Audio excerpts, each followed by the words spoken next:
Hello everyone, welcome back to my channel. My name's Georgia. I hope you're well. Welcome to another monthly reading wrap up. We are officially at the end of July, which means we have all of my July reads to go through. I read 7 books in the month of July and only 4 of 6 of my TBR for the month as well.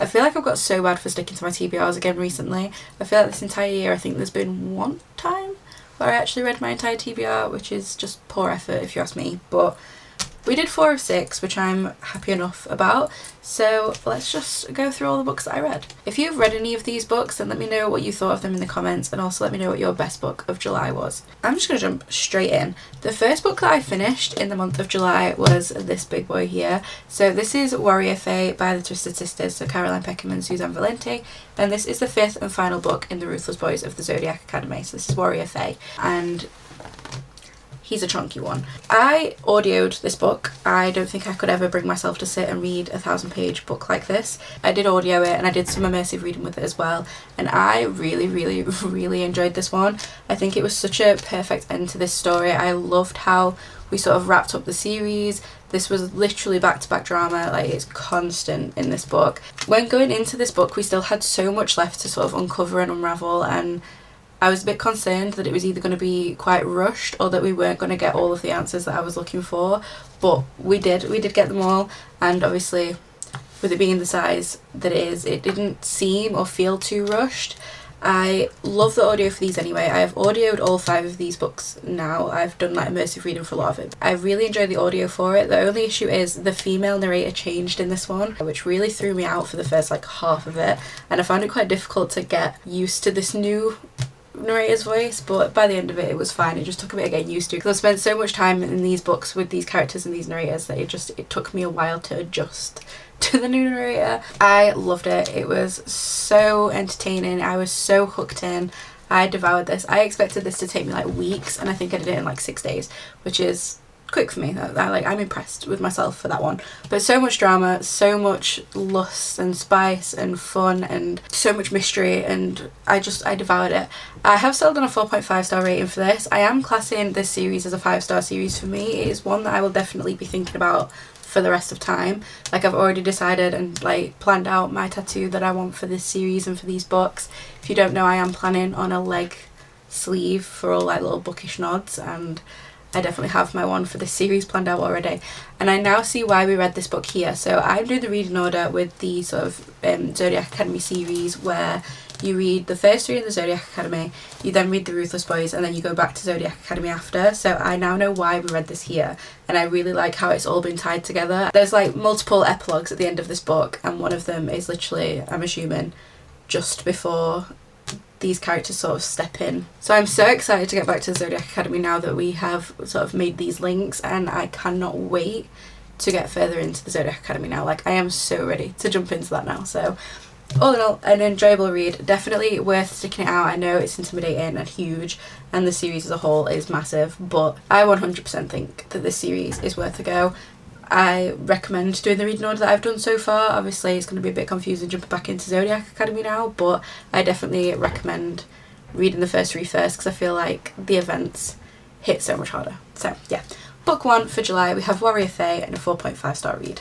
In July, I also read the next 2 books in the Rose Hill series, so I've read book 3 and book 4, so I've now completed this series as well, and another 5-star series for me. I rated both of these books 5 stars. I cannot recommend this series enough. If you love a country romance, I highly recommend the Rose Hill series, or anything by Elsie Silver. This is the 3rd series I've now finished by her, and I have devoured and enjoyed all of them. So I definitely recommend reading the Gold Rush Ranch series and the Chestnut Springs series first, because there's little nods to those characters and things in here. We see them sort of crop up randomly throughout the series, and we've also set up the next series as well. So I highly recommend giving anything by Elsie Silver a go if you're into romance. So this series as a whole are all single dad romances. So this follows Reese and Tabitha. So Tabitha's sister passes away and leaves behind a young boy. Now her sister, actually leaves the little boy in the care of Reese, whereas Tabitha thinks that he should be with family. So this book isn't necessarily a true sort of single dad romance in that it's not biologically his, but he does step up and become this young boy's father. I absolutely love this one. I think that the setup for it was really interesting and something a little bit different, which I really enjoyed. And then we also have the sort of ranch life still and this wider found family element. Like there's a bowling group for all the dads that they're all a part of, so that sort of found family with the lads, and then in turn the lads and all their partners, and just this sort of band of strangers coming together to help look after all these kids and all these children, and to sort of help each other get through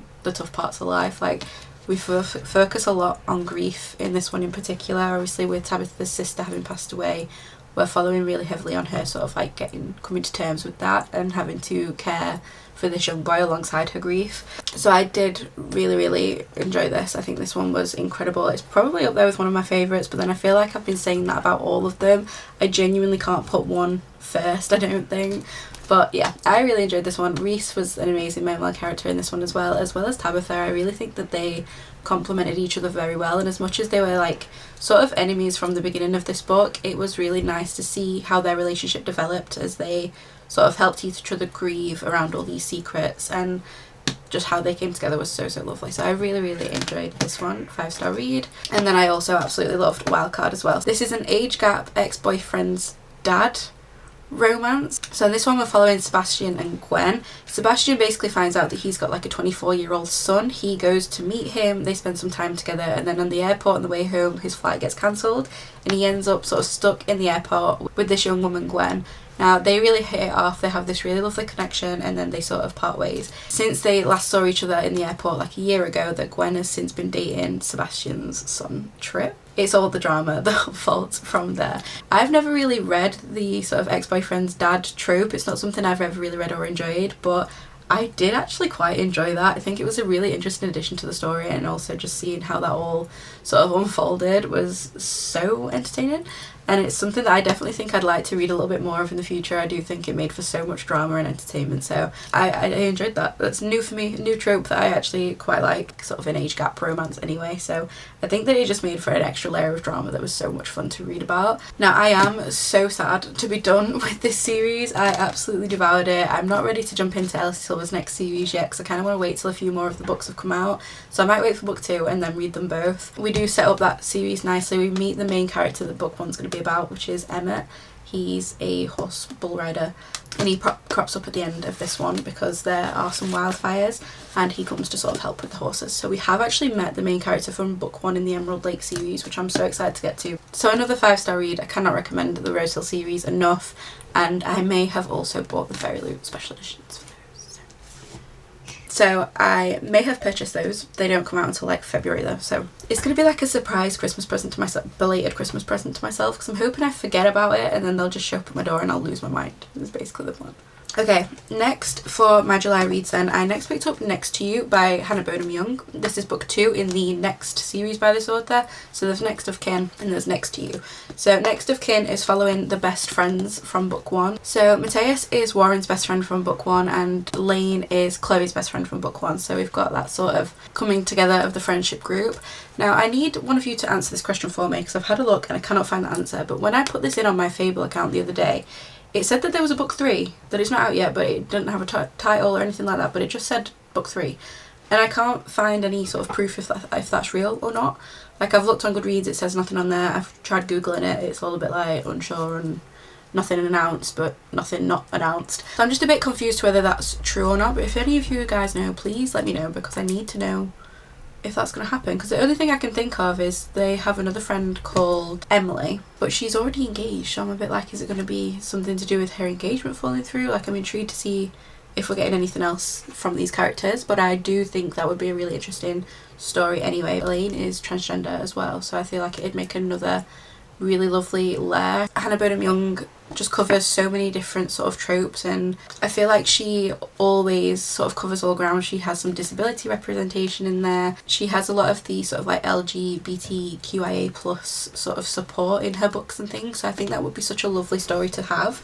And I don't know if it's going to be like a Emily's engagement falls through and or like she finds somebody else. I don't know how that's going to work if we do get one for her, but it's something I would absolutely love to read personally. I love Hannah Bonham Young's writing style. I think that she writes such easy to read books, but they always have so much depth to them and so much representation for things like mental health and disabilities and things like that. So I think that her writing is so important, and like the messages in her story are always so lovely while still being fun and cute and spicy and entertaining. So I absolutely love Hannah Bonham Young's writing. I've read 4 of her books now. I've read all the books of hers that I own.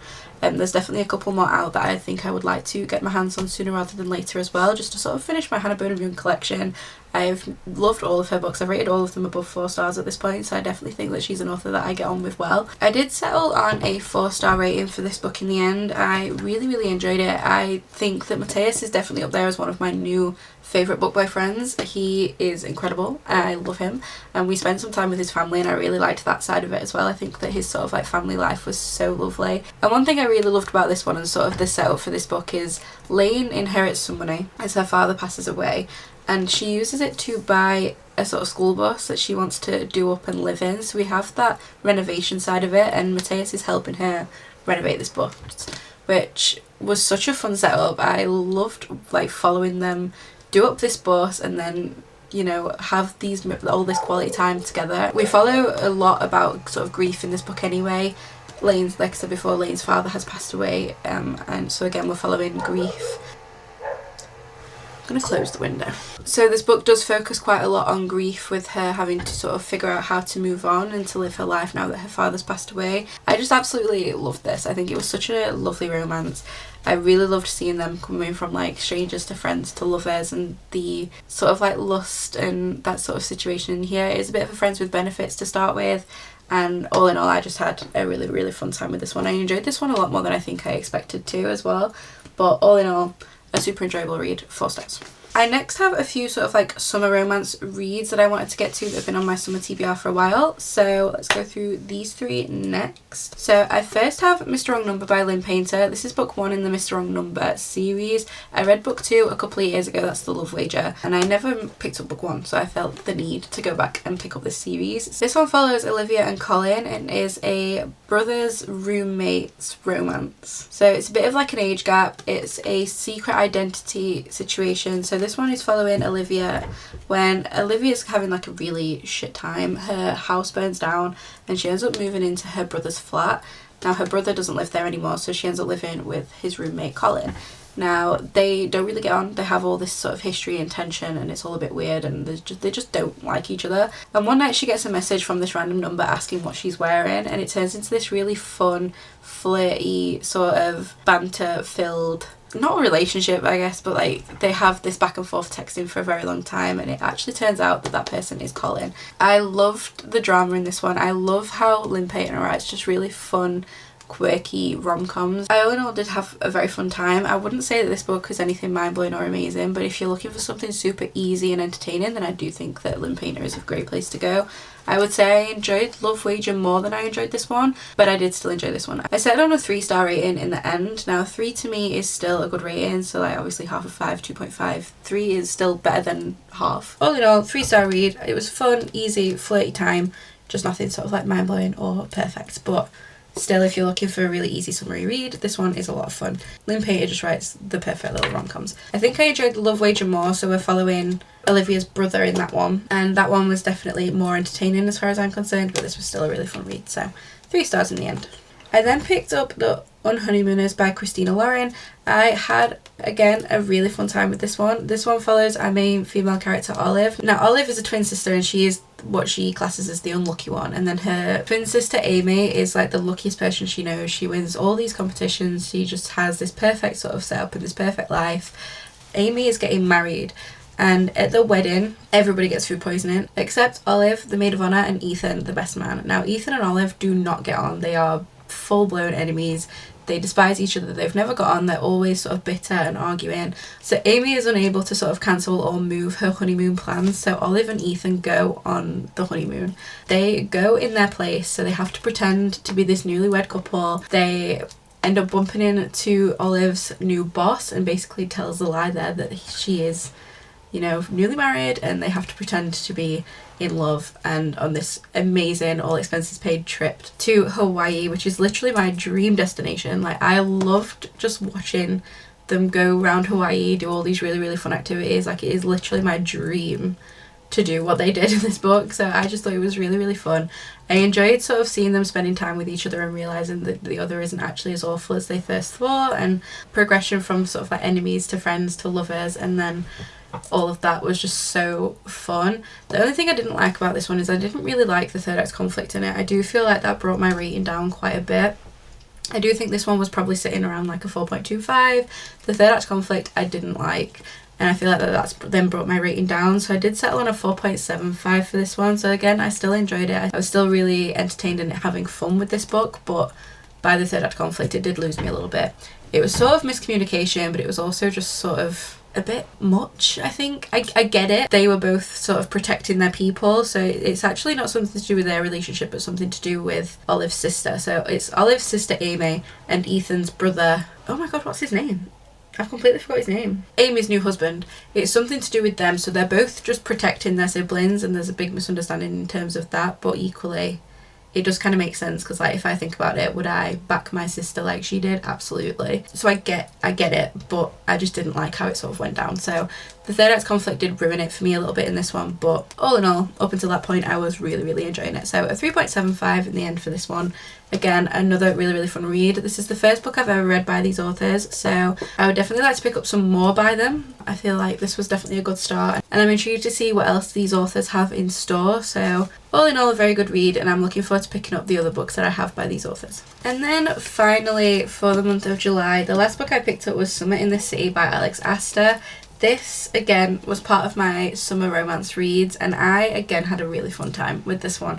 This one was so entertaining. This one follows our main character Elle. Now Elle goes on a night out with her friend before moving away from New York, and they go to this bar and she ends up having this really hot and steamy moment with this stranger in the bar.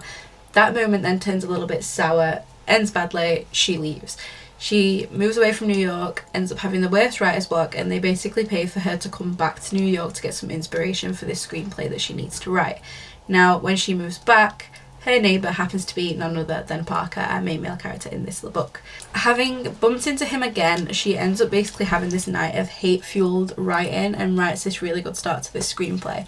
And in this one we basically end up having a bit of a fake dating, like dating for the summer situation, because Parker needs somebody to take to these events with him, and our main female character Elle needs this motivation and this sort of this muse for her screenplay. So she basically ends up taking him to all the date spots that she needs to write about in her screenplay. They sort of see what it's all about and do that side of things, and she goes to these major events with Parker. This one was one of those books that again I really enjoyed the setup. I really enjoyed the happenings of the book, but I didn't again love the ending of it. I didn't like the third act conflict. I think it was definitely sort of avoidable, and it was a bit, I don't want to say childish, but I feel like if they'd have just sat down and had an actual conversation, it could have just been like avoided, to be fair. It's not necessarily a miscommunication, it's definitely something where it was like, well, if you just sat down and spoke about it this would all be fine. So I didn't love the third act conflict again, but I feel like the happenings and the majority of this book I had a really fun time with. It was really entertaining going around New York and seeing all these really good date spots and being back in New York in the lovely weather in the summer and going to the High Line and all the other sort of like major tourist places that I've been to and really enjoyed being at.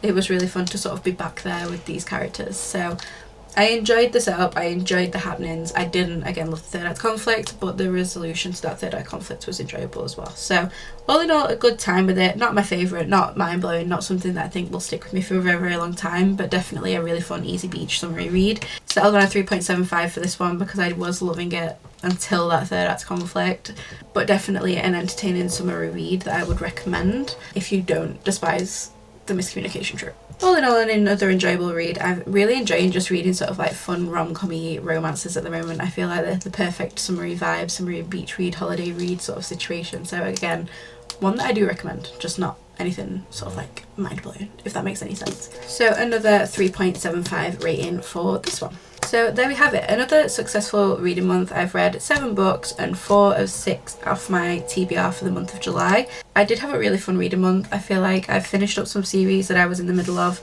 ticked off quite a few off my reading tracker which I wanted to get done. I will be doing a full sort of like tracker and journal update in my next video anyway, if you want to go and see that. Some fun summary reads, the perfect sort of reading setup if you ask me. This was the perfect summer TBR. I've had the most fun with my reads this month. I think that it's been a very enjoyable reading month. So that is everything for today then. Like I said before, if you've read any of these books, let me know what you thought of them in the comments, and also let me know what your favourite read was in the month of July. Thank you so much for being here. I really hope you're well, and I hope to see you in the next one. Take care. Bye.